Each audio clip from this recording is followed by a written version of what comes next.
welcome to the TMC Newsroom. My name is Rich Tarani. We appreciate you watching. Thanks.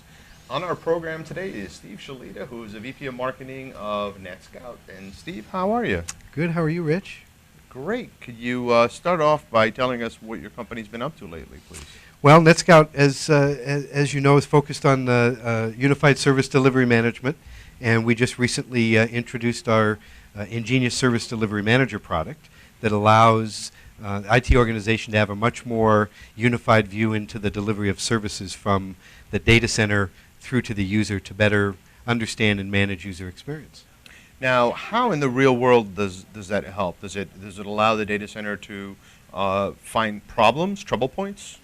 Yeah, it does, and I think the biggest challenge to think about in this context is the notion of a service, which we think of really today as an application, but an application is really made up of a number of different elements working together, right, in unison. You've got the application, the multi-tier applications, the middleware, the network that's actually delivering it, all these pieces in between. And what we're able to do is look at this service in a unified way of all of the pieces that make up that application to allow the IT organization to understand collectively how all of those pieces are working together in the context of the user's experience so that they can identify problems and they can identify user experience changes to be able to quickly pinpoint and drill down to solve the problem very, very fast. So they have thresholds they can set and alarms and monitoring, things like that allow them to tell if something's out of whack?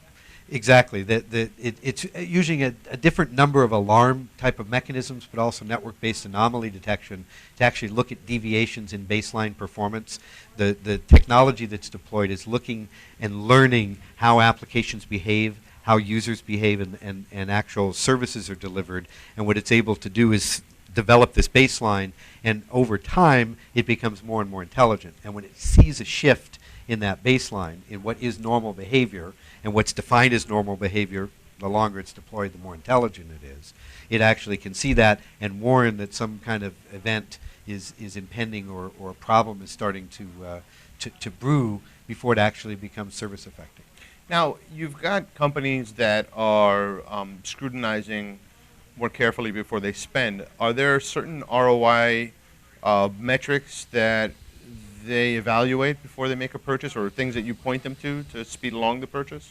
Well, that's an excellent question because there's a number of issues with regards to management technologies today. One of them is this proliferation of management tools. So exactly to your point, there's a tool for everything, and the IT organizations have no ends to the kind of data that they can get from the network. But the reality is they're drowning in data. So what we're able to do is help them significantly consolidate the tool sets that they're deploying to really reduce their operational costs, but improve collaboration and agility across the IT teams to better manage it. Most of our customers are looking at factors like how much faster they can solve problems. So by reducing the amount of time it takes, in some cases 80 to 90% faster problem resolution time than through manual methods, that represents significant savings that the IT staff can be working on more important strategic projects. They also look at the impact of performance issues from the standpoint of revenue impact, whether it's downtime or service degradation, that in most organizations translates to some level of revenue. So a mission critical application that's tied into revenue. It could be CRM, it could be voice over IP.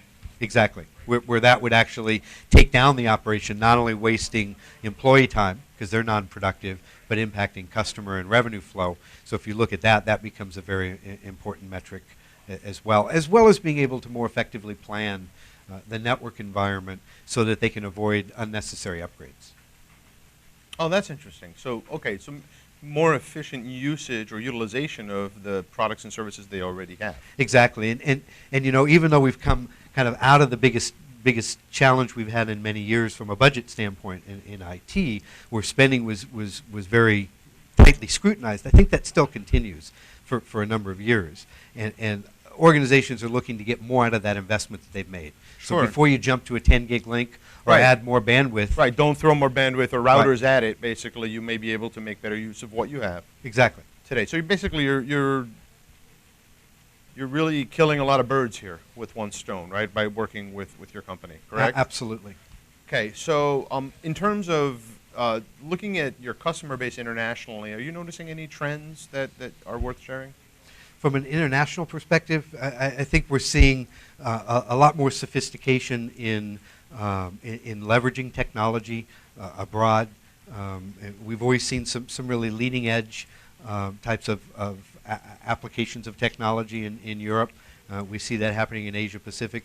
But I think in general, aside from the macroeconomic issues that are typically being seen in different regions, I think we're seeing a lot of consistency from a global perspective. Okay, so not like Brazil's taking off or anything like that. It's not from it's a particular generally market. Okay. I think if you start looking at areas where cloud starts to come into the picture, and the emerging of blended services models, where enterprise organizations are going to have their own hosted applications and their own virtual cloud environment, their private cloud, and then bring that into this blended service model. I think you're seeing some adoption outside of the U.S. at a faster rate than in the U.S. But I think in general it's fairly level. Now we've got time for one more question, and that is just what's next? What are you going to be doing in the future? Well, we're really focused on user experience and the service delivery management concept. I think that areas that we look at from a future perspective is cloud, as we talked about, and really how that's going to change the landscape of services and service delivery.